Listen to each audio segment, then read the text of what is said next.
बच्चों, मैं आशा करती हूँ कि आप लोग अपने घर पर स्वस्थ रहते हुए अपनी पढ़ाई पर ध्यान दे रहे होंगे। तो बच्चों, आज हम लोग हिंदी कक्षा में व्याकरण बुक का अध्ययन करेंगे और व्याकरण बुक के अंतर्गत चैप्टर 13 पाठ का नाम है संधि और समास। तो इस पाठ के द्वारा हम संधि और समास के बारे में जानेंगे। तो सबसे पहले बच्चों, हम लोग जानेंगे कि संधि है क्या, संधि किसे कहते हैं। ठीक है, दो वर्णों के मेल से होने वाले विकार को संधि कहते हैं। यानी जब दो वर्ण आपस में मिलते हैं और मिलने के बाद जो उसमें परिवर्तन आता है, जो विकार उत्पन्न होता है, तो उसे हम क्या कहते हैं, संधि कहते हैं। जैसे उदाहरण के तौर पे यथा प्लस उचित, यथोचित, अखि प्लस ईश्वर, अखिलेश्वर, महा प्लस ऋषि, महर्षि। तो इस तरह से ये सारे जो हैं वो संधि, यानी जो शब्द दिए गए हैं यथा प्लस उचित, ये विच्छेद किए हुए शब्द हैं, यानी ये अलग अलग हैं। और जब इन वर्णों को हम मिला देते हैं और मिलाने के बाद एक जो है वह शब्द बन के आता है, क्या, यथोचित। यथा प्लस उचित, तो ये दो वर्ण हुआ और दो वर्णों को जब आपस में हम जोड़ देते हैं, जब मिला देते हैं, तो यह जोड़ने और मिलाने की प्रक्रिया ही तो संधि है। संधि शब्द का अर्थ क्या होता है, जोड़ना। तो यहाँ पर वही काम हम वर्णों के द्वारा कर रहे हैं। दो वर्णों को जब हम आपस में जोड़ते हैं, जब मिलाते हैं, तो जाकर एक शब्द बनता है और उसी को हम बोलते हैं संधि। यानी दो वर्णों के मेल से होने वाले विकार को संधि कहते हैं। तो आपने जाना संधि किसे कहते हैं, संधि की क्या परिभाषा है, दो वर्णों के मेल से होने वाले विकार या परिवर्तन को संधि कहते हैं। संधि विच्छेद क्या है, संधि युक्त शब्दों को अलग अलग करके लिखने को संधि विच्छेद कहते हैं। यानी कहने का अर्थ है कि संधि युक्त शब्द जो होते हैं उनको जब हम अलग अलग करने की प्रक्रिया जो होती है उसे कहते हैं संधि विच्छेद करना। नाम से ही स्पष्ट है, विच्छेद करना यानी अलग करना, उसे हटाना। तो संधि किए हुए शब्दों को अलग करने की प्रक्रिया को ही बोलते हैं संधि विच्छेद करना। संधि युक्त शब्दों को अलग अलग करके लिखने को ही कहते हैं संधि विच्छेद करना। जैसे ऊपर के उदाहरण में आप देखिए, यथोचित शब्द है। यथोचित शब्द संधि युक्त शब्द है, यानी संधि शब्द है, संधि जोड़ा हुआ शब्द है। और इन शब्दों को जब हम अलग अलग कर देते हैं, अलग अलग करना मतलब यथा प्लस उचित, तो ये दोनों वर्ण जो हैं वो अलग हो जाते हैं और यही अलग होने की प्रक्रिया को हम बोलते हैं संधि विच्छेद। विच्छेद मतलब अलग होना, ये शाब्दिक अर्थ हुआ और उसके अनुसार ही हम यहाँ पर आपको उदाहरण के साथ भी बताएं। जैसे देखिए नीचे भी उदाहरण दिया गया है, प्रत्येक, प्रति प्लस एक। प्रत्येक जो शब्द है वो संधि किया हुआ शब्द है, संधि युक्त शब्द है, यानी एक शब्द है प्रत्येक। अब उसको विच्छेद करें तो क्या हो गया, प्रति प्लस एक, प्रत्येक। ठीक है, स्वाभिमानी, स्व प्लस अभिमानी, स्वाभिमानी। तो ये हुए संधि विच्छेद करने की प्रक्रिया। अब संधि के कितने भेद होते हैं, संधि के 3 भेद होते हैं, स्वर संधि, व्यंजन संधि और विसर्ग संधि। तो सबसे पहले आपने क्या जाना, अभी तक क्या पढ़ा, संधि के बारे में, संधि की परिभाषा क्या है। इसके बाद हम संधि विच्छेद करने की प्रक्रिया को जाने कि संधि विच्छेद किस तरह से की जाती है और वह संधि विच्छेद है क्या। और उसके बाद हम जाने संधि के कितने भेद होते हैं। तो संधि के कितने भेद होते हैं, 3 भेद होते हैं, याद रखिएगा, स्वर संधि, व्यंजन संधि और विसर्ग संधि। स्वर संधि, स्वर के साथ स्वर का मेल होने पर जो विकार होता है उसे स्वर संधि कहते हैं। जैसे सूर्य प्लस उदय, सूर्योदय। यहाँ पर इस स्वर संधि की पहचान क्या है कि दो स्वरों के आपस में मिलने से जो विकार उत्पन्न होते हैं उसे हम बोलते हैं स्वर संधि।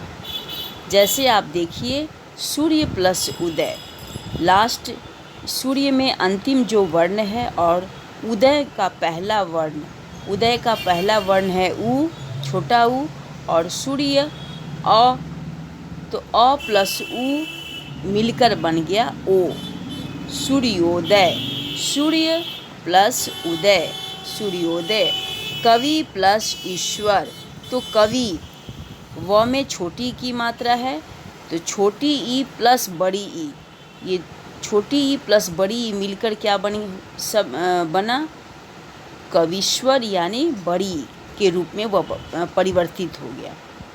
छोटी ई प्लस बड़ी ई ये दोनों आपस में मिलकर वह परिवर्तित किस रूप में हुए, बड़ी ई के रूप में, और शब्द बनकर आया कवीश्वर। ठीक है। स्वर संधि 5 प्रकार की होती है। अब बच्चों ये याद रखना आप लोग, स्वर संधि के भी कितने भेद होते हैं। तो स्वर संधि के 5 भेद होते हैं। दीर्घ संधि, गुण संधि, वृद्धि संधि, यर्ण संधि, अयादि संधि। दीर्घ संधि, गुण संधि, वृद्धि संधि, यर्ण संधि और अयादि संधि। तो स्वर संधि के 5 भेद होते हैं। तो इस तरह से स्वर संधि जो है, आपने जाना कि स्वर संधि कैसे बनते हैं। 2 स्वरों के मेल से होते हैं और उनमें जो विकार होता है, उनमें जो परिवर्तन आता है उसे हम क्या कहते हैं, स्वर संधि। और इसके कितने भेद होते हैं, 5। दीर्घ संधि, गुण संधि, वृद्धि संधि, यर्ण संधि और अयादि संधि। अब हम जानेंगे एक एक संधि यानी स्वर संधि के 5 भेदों के बारे में हम पढ़ेंगे। स्वर संधि के 5 भेदों के हम बारे में हम एक एक करके पढ़ेंगे और जानेंगे। तो सबसे पहला जो है भेद, दीर्घ संधि। यदि ह्रस्व, दीर्घ संधि, यदि ह्रस्व यानी अ, ई, उ या दीर्घ आ, बड़ी ई, बड़ा उ स्वर के बाद समान स्वर ही आए तो दोनों मिलकर सवर्ण दीर्घ अर्थात आ, बड़ी ई या बड़ा उ हो जाते हैं। अब यहाँ पर ध्यान से समझने का प्रयास करो बच्चों कि यदि ह्रस्व, पहला क्या पहचान है कि अ, छोटी ई या बड़ा उ, यानी पहले वाले वर्ण का अंतिम अक्षर अगर अ हो, छोटी ई हो या बड़ा उ हो तो वह परिवर्तित किस रूप में हो जाएगा, वह आ, बड़ी ई या बड़ा उ के रूप में परिवर्तित हो जाएगा, यानी दीर्घ हो जाएगा। अब यहाँ पर देखो उदाहरण के रूप में विद्या प्लस अभ्यास, विद्या, विद्याभ्यास। अब यहाँ पर विद्या, तो पहले वर्ण का अंतिम अक्षर क्या है, आ, और दूसरे वर्ण का पहला अक्षर क्या है, अ, तो आ प्लस अ मिलकर क्या बन गया, आ। यही मुख्य पहचान है दीर्घ संधि की, कि जो पहला वर्ण का जो अक्षर है और दूसरे वर्ण का जो अक्षर है, दोनों मिलने के बाद वह दीर्घ रूप में परिवर्तित हो जाएंगे। दीर्घ मतलब आ, बड़ी ई और बड़ा उ के रूप में वे परिवर्तित हो जाएंगे। परम प्लस अर्थ, परम इस पहले वाले वर्ण में अ अंतिम जो है वो वर्ण है और दूसरे वाले वर्ण का पहला अक्षर क्या है, अ, तो अ प्लस अ दोनों जुड़कर क्या हो गए, आ, परमार्थ। शब्द बनकर क्या आया, परमार्थ। ठीक है। कवि प्लस ईश्वर। अब कवि में छोटी की मात्रा लगी हुई है, ईश्वर में बड़ी की मात्रा लगी है, तो छोटी ई और बड़ी ई ये दोनों मिलकर क्या हो जाएंगे, बड़ी ई हो जाएंगे। छोटी ई नहीं होंगे, ये दोनों मिलकर क्या होंगे, बड़ी ई, यानी दीर्घ हो जाएंगे। उसी तरह से गिरी प्लस इस, गिरी में छोटी ई की मात्रा है। अंतिम वर्ण देखो, गिरी का अंतिम वर्ण में र के ऊपर क्या किस चीज़ की मात्रा है, छोटी की मात्रा है। और इश में बड़ी ई है, तो बड़ी ई और छोटी ई दोनों जुड़ने के बाद क्या हो जाएंगे, बड़ी ई। ये मुख्य पहचान है बच्चों। संधि को अगर आपको गहराई से जानना है, पहचानना है, सीखना है, तो ये छोटी छोटी बातों को आपको जानना होगा। ये याद करने से और रटने से आप नहीं जान पाएंगे, जब तक कि इसका भी एक फार्मूला कहो वो होता है, उसको आपको याद रखना होगा, समझना होगा। वधु प्लस उत्सव, वधु, अब इसमें छोटा ऊ की मात्रा है। अंतिम पहले वर्ण का अंतिम अक्षर क्या है, धू, तो धू में कौन सा मात्रा लगा हुआ है, छोटा ऊ। अब प्लस उत्सव, उत्सव का पहला वर्ण क्या है, छोटा ऊ, तो छोटा ऊ प्लस छोटा ऊ क्या हो जाएगा, बड़ा ऊ, दीर्घ हो जाएगा, वो दीर्घ के रूप में परिवर्तित होगा। तो अभी तक आपने क्या जाना कि पहले वर्ण का अक्षर अगर अ हो, छोटी ई हो, छोटा ऊ हो, तो दूसरे वर्ण का पहला अक्षर आ, बड़ी ई या बड़ा ऊ के रूप में परिवर्तित हो जाएगा। ये ध्यान देने वाली बात है। अब गुण संधि के बारे में हम लोग जानेंगे। यदि अ या आ के बाद छोटी ई या बड़ी ई आए तो ए, ऊ या बड़ा ऊ आए तो ओ अथवा री आए तो अर हो जाता है। यानी ई या बड़ी ई आए तो क्या हो जाएगा, ए ऊ, या ऊ बड़ा ऊ तो ओ। अब यहाँ पर देखो, महा प्लस इस, महा, महा ये पहला शब्द है, इसमें अंतिम जो वर्ण है वो क्या है, आ। महा में कौन सा स्वर छिपा हुआ है, आ। और प्लस इस, तो इस में क्या है, बड़ी ई, तो आ प्लस बड़ी ई दोनों जुड़ने के बाद क्या हो गए, ए। आ प्लस बड़ी ई दोनों जुड़ने के बाद क्या हो गए, ए। नर और प्लस बड़ी ई स, नरेश, तो इसमें नर में अंतिम वर्ण क्या है, अ, और इसमें सबसे पहला वर्ण क्या है, बड़ी ई, तो अ प्लस ई। देखो यहाँ बगल में, यहाँ ब्रैकेट में देकर बताया भी गया है कि किस तरह से ये जो शब्द हैं वो बने हैं। इस रूप के कारण शब्द जो हैं वो परिवर्तित होकर ए की मात्रा, ओ की मात्रा के रूप में आए हैं। यानी संधि विच्छेद किए हुए शब्दों को जब हम संधि करके लिखते हैं तो उन संधि करते समय मात्रा में जो है वो परिवर्तन हो जाता है। नरेंद्र, नर प्लस इंद्र, तो ए की मात्रा आ गया, र पे ए की मात्रा, नरेंद्र। ज्ञान प्लस उपदेश, ज्ञानोपदेश, न पे ओ की मात्रा हो गया, अ और उ मिलकर क्या बदल गए, ओ। अ और उ जुड़ने के बाद ओ के रूप में परिवर्तित हो गए। ग्राम प्लस उत्थान, ग्रामोत्थान, अ प्लस उ जुड़कर हो गए ओ। इस तरह से शब्द बने। सुर प्लस इंद्र, सुरेंद्र, तो अ प्लस ई जुड़ने के बाद क्या हुए, ए, सुरेंद्र। अ और छोटी ई, अ और छोटी ई जुड़ के क्या बन गए, ए, और अ और उ जुड़ने के बाद क्या बनेंगे, ओ। ये है इसका फॉर्मूला। यानी इस तरह से संधि विच्छेद किए हुए शब्दों को हम जब संधि करते हैं तो उनमें संधि करते समय उन शब्दों की मात्राओं में जो है वो परिवर्तन हो जाता है और शब्द में ओ की मात्रा, ए की मात्रा लग जाते हैं। अब यहाँ पे है महा प्लस ऋषि, महर्षि, तो अ और री जुड़ने के बाद क्या हो गया, अर। अ और री जुड़ने के बाद क्या होते हैं, अर, महर्षि। तो इस तरह से शब्द जो हैं वो बनते हैं। तो ये बातें जो हैं वो ध्यान देने वाली हैं, ये समझने वाली बातें हैं कि गुण संधि की पहचान क्या है।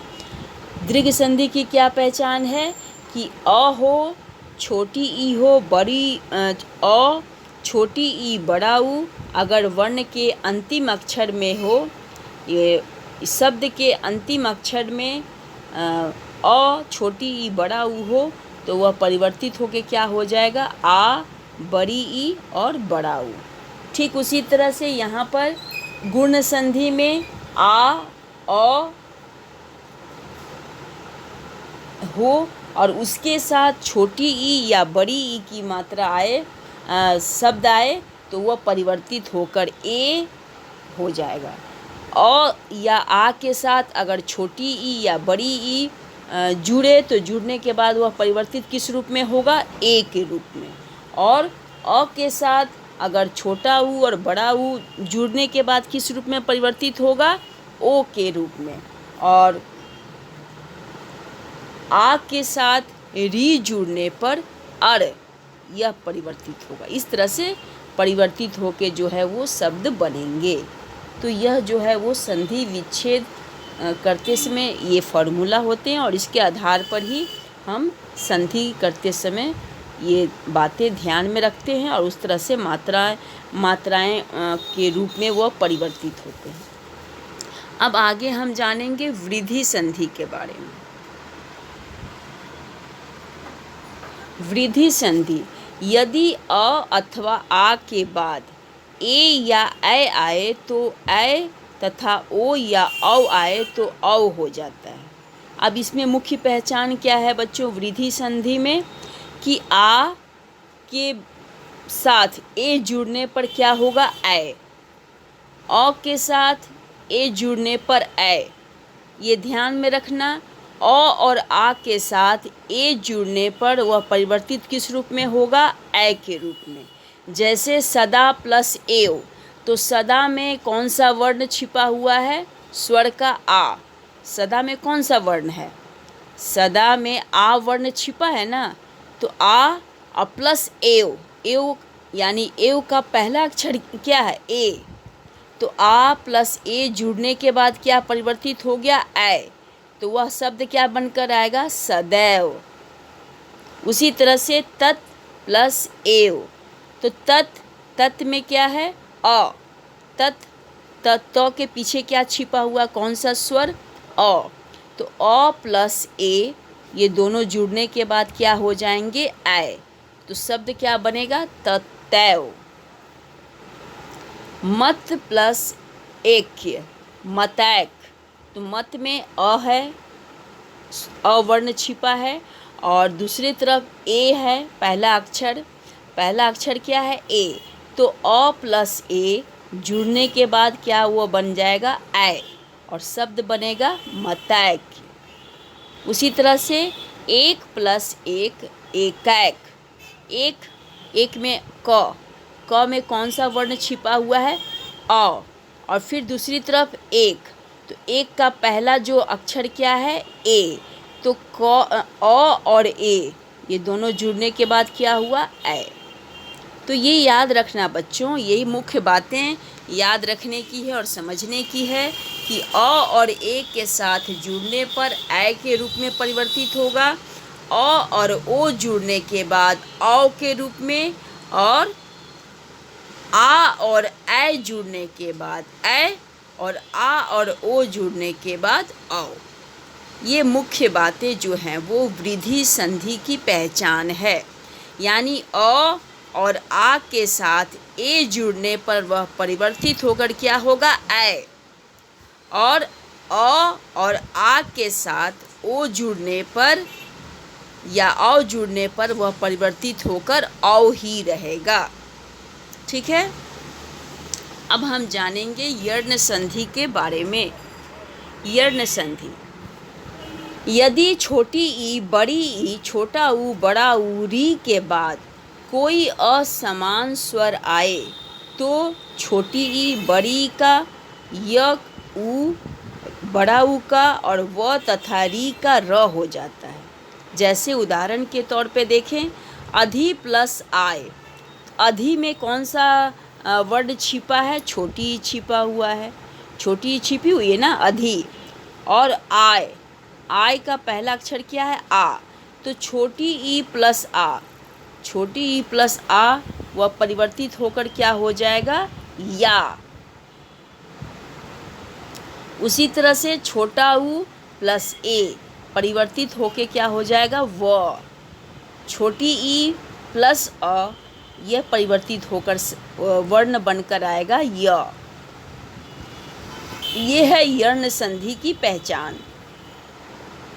छोटी ई प्लस आ या छोटी ई प्लस अ य, यानी इसमें बच्चों य या ये शब्द जो हैं वो परिवर्तित होकर आएंगे। इसकी यही पहचान है। यर्ण संधि की पहचान क्या है? कि एक तरफ छोटी ई और दूसरी तरफ आ रहे, अ रहे, ए रहे, तो वह परिवर्तित होकर य या यही होंगे। उसका और दूसरा कोई वर्ण बनकर नहीं आएगा। अयादि संधि, अयादि संधि की पहचान क्या है? ए, ऐ, ओ, औ के बाद यदि कोई अन्य स्वर आए तो इनके स्थान पर क्रमशः अय, आय, औ, आव हो जाता है। यानी अगर ए, ऐ, ओ, औ के बाद पहला वर्ण का अंतिम अक्षर, पहला शब्द का अंतिम अक्षर अगर ए हो, ऐ हो, ओ और औ हो, तो वह परिवर्तित होकर क्या होगा? अय। अ और य, अय, आ, य, आय, अ व औ, आ और व आओ। जैसे यहाँ पर उदाहरण में देखो, ने प्लस अन, ने में क्या है? ऐ की मात्रा, ऐ की मात्रा, तो ऐ यानी पहला जो वर्ण है वो क्या है? ऐ प्लस अ, तो ऐ प्लस अ जुड़ के क्या हो गया? अ य, अय हो गया, यानी नयन। ने प्लस अन, नयन। ए और अ जुड़ा तो क्या हो गया? अय। इस तरह से ये जो हैं वो परिवर्तित होते हैं। ये इसकी पहचान है संधि शब्दों की।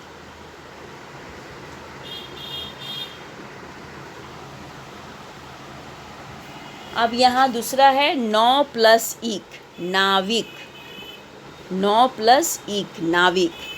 यहाँ पर देखो औ की मात्रा है, औ और प्लस छोटी ई, तो औ और छोटी ई जुड़ने के बाद क्या हो गया? आओ। ओ और अ जुड़ने के बाद हो गया औ। ओ और छोटी ई जुड़ने के बाद हो गया आओ।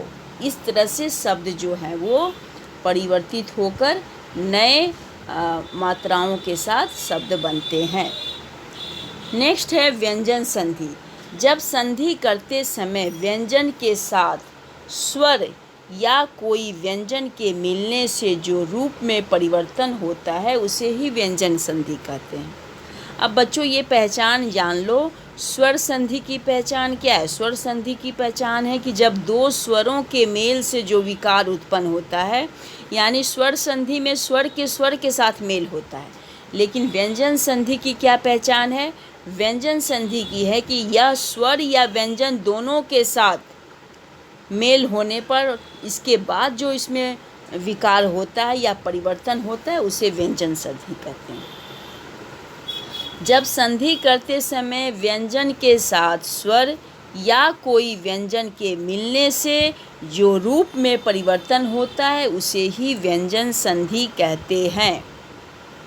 व्यंजन संधि के भी नियम हैं, यानी संधि विच्छेद करते समय और संधि करते समय भी व्यंजन संधि के कुछ नियम हैं। उसके आधार पर ही हम संधि विच्छेद करते हैं या संधि करते हैं। यदि क, च, ट, त, प के बाद किसी वर्ग का तृतीय या चतुर्थ वर्ण आए या य, र, ल, व या कोई स्वर आए तो क, च, ट, त, प के स्थान पर अपने ही वर्ग का तीसरा वर्ण हो जाता है। जैसे दिक् प्लस दर्शन, दिग्दर्शन। तो यहाँ पर देखो बच्चों, बताया गया इसके नियम के अनुसार व्यंजन संधि के भी नियम हैं। तो क और क के साथ अगर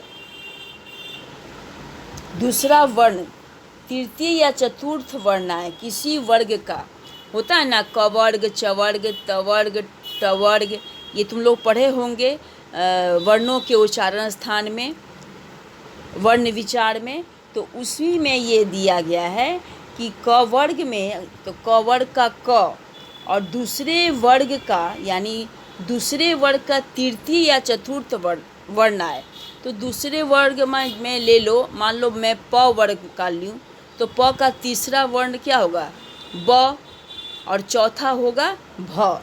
तो ब अगर मान लो ले लूँगी तो दिक् प्लस दर्शन, दिग्दर्शन। तो यहाँ पर दूसरा है त थ द द में त थ द, तीसरा वर्ग क्या है, द। तो क के साथ जब द जुड़ेगा तो वह किस रूप में परिवर्तित हो जाएगा, ग के रूप में। यह इसकी पहचान है। क के साथ जब द जुड़ने पर वह परिवर्तित होकर ग वर्ण के रूप में आएगा। जैसे दिक् प्लस दर्शन, दिग्दर्शन। क और द, क और द जुड़ने के बाद वह परिवर्तित होकर ग हो जाएंगे। ऋक् प्लस वेद, अब क है और दूसरा अक्षर जो है वो है वे, तो क और वे ये जुड़ने के बाद फिर हो गया ग। इस तरह से शब्द जो हैं, वर्ण जो हैं वो बदलेंगे। उसी तरह अच प्लस अंत, अच वर्ण का पहला अक्षर है, च वर्ग का पहला वर्ण है च, और दूसरी तरफ है अन, यानी और उसके साथ जुड़ने के बाद वह परिवर्तित होकर किस में आ जाएगा, ज, यानी तीसरा वर्ण वो हो जाएगा। च जुड़ने के बाद वह अपने ही वर्ग का तीसरा वर्ण हो जाता है। ये नियम है। इसके बाद फिर दूसरा है, दूसरे नियम में यदि क, च, ट, त, प के बाद न या म आए तो क, च, ट, त, प अपने वर्ग में पंचम वर्ण में बदल जाते हैं। क, च, ट, त, प के बाद न या म आए तो वो अपने ही वर्ग में पंचम वर्ण में बदल जाएंगे। पंचम वर्ण क्या होता है, अंग, अर, न, ये पंचम वर्ण कहा जाता है। पंचम वर्ण इसको हम लोग बोलते हैं। तो ये उस रूप में परिवर्तित हो जाएगा। जैसे वाक प्लस मैं, तो क और म जुड़ा तो वह परिवर्तित होकर पंचम वर्ण क्या हो गया, अंग। ये इस तरह से परिवर्तित हो गया। ट और म जुड़ने के बाद परिवर्तित क्या हो गया, अड़। त और म जुड़ने के बाद न, ये पंचम वर्ण के रूप में हुआ। तो ये है बच्चों कुछ नियम संधि विच्छेद करते समय, और विच्छेद करने के बाद जब हम संधि करते हैं यानी शब्दों को जब जोड़ते हैं, मिलाते हैं, तब किस तरह से उनमें मात्राओं का परिवर्तन होता है, उनमें वर्णों का परिवर्तन होता है। ये मुख्य बातें जो हैं वो जानने वाली हैं, और जो कि आप इस पाठ को पढ़ें और पढ़कर इस नियमों को समझने का प्रयास करें, और साथ ही साथ आप कॉपी में लिख कर भी अभ्यास करें, तभी आप जान पाएंगे। सिर्फ पढ़ने से आप नहीं जानेंगे, जब तक कि आप इसे अभ्यास नहीं करेंगे तब तक आप नहीं जानेंगे। तो आपको अभ्यास भी करना है साथ ही साथ, और जानने भी है। विसर्ग संधि क्या है? विसर्ग संधि, विसर्ग के बाद स्वर अथवा व्यंजन आने से जो विकार होता है उसे विसर्ग संधि कहते हैं। विसर्ग के बाद, विसर्ग समझते हैं ना, जब दो मात्राएं शब्द के अंत में दो बिंदु आप जो देखते हो, शब्द के अंत में जो दो बिंदु दिखते हैं उसे विसर्ग कहते हैं। और उसके बाद जब कोई स्वर वर्ण आ जाए या व्यंजन वर्ण आ जाए तो उसके साथ जो विकार होता है, उसके मेल के बाद जो विकार होता है, जो परिवर्तन होता है, उसे ही विसर्ग संधि कहते हैं। निः प्लस चय निश्चय। तो यहाँ विसर्ग के साथ जब च जुड़ा, च जुड़ने के बाद वह परिवर्तित होकर क्या हो जाएगा, तालव्य स। वह विसर्ग बदलकर क्या आ जाएगा, तालव्य स के रूप में। फिर यहाँ देखिए दूसरा, निः प्लस आशा निराशा। तो यह विसर्ग जो है वो चेंज और अपरिवर्तित होकर वहाँ र, निराशा, इस तरह से वह वर्ण परिवर्तित हो जाएंगे। नेक्स्ट है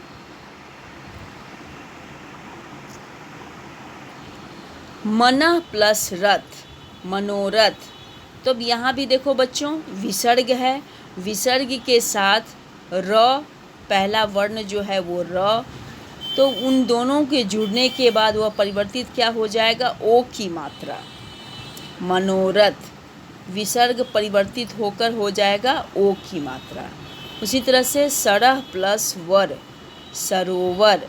तो र में ओ की मात्रा,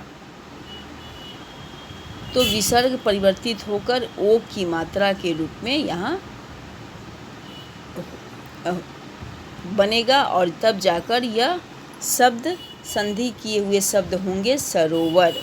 तो इस तरह से ये विसर्ग संधि की कुछ पहचान है। तो अभी तक हमने क्या जाना, स्वर संधि के बारे में, स्वर संधि के कितने भेद होते हैं, स्वर संधि किसे कहते हैं, संधि विच्छेद क्या है, और साथ ही साथ संधि के कितने भेद होते हैं, स्वर संधि के कितने भेद होते हैं। तो स्वर संधि के 5 भेद होते हैं। इसके बाद व्यंजन संधि के नियम पढ़ें और विसर्ग संधि के। तो आज मैंने जो इस संधि संबंधित बातें आपको इस पाठ में बताई, तो इसे आप ज़रूर घर पर पढ़ें। पढ़ने के बाद कॉपी में संधि विच्छेद करके, संधि करके उस शब्दों को बनाएं और समझने का प्रयास करें कि किस तरह वह वर्ण जो है वो परिवर्तित होकर दूसरे वर्ण में या दूसरे मात्राओं के रूप में परिवर्तित होकर शब्द बनते हैं। तो जब तक आप बनाकर इस नियम के अनुसार नहीं समझेंगे, तब तक आपको इस संधि विच्छेद और संधि करने का जो नियम है उसके बारे में पता नहीं चलेगा। तो इस तरह से बच्चों इस पाठ से संबंधित बातें पढ़ें और इसको जो यह नियम बताए गए हैं उस नियम के आधार पर ही आपको घर पे अभ्यास भी करने हैं। तो ये बातें मेरी ध्यान रखें और इसके अनुसार ही इस पाठ को ज़रूर घर पे अभ्यास करके समझने का प्रयास करें। अगर कहीं आपको इस पाठ से संबंधित कोई बातें समझ में न आए तो आप मुझसे लाइव क्लासेस में पूछ सकते हैं। तो मैं आशा करती हूँ बच्चों कि आप इस चैप्टर से संबंधित जो भी बातें, जो महत्वपूर्ण बातें थी, उसे मैंने आपके समक्ष रखी और आप उसे ज़रूर समझे होंगे।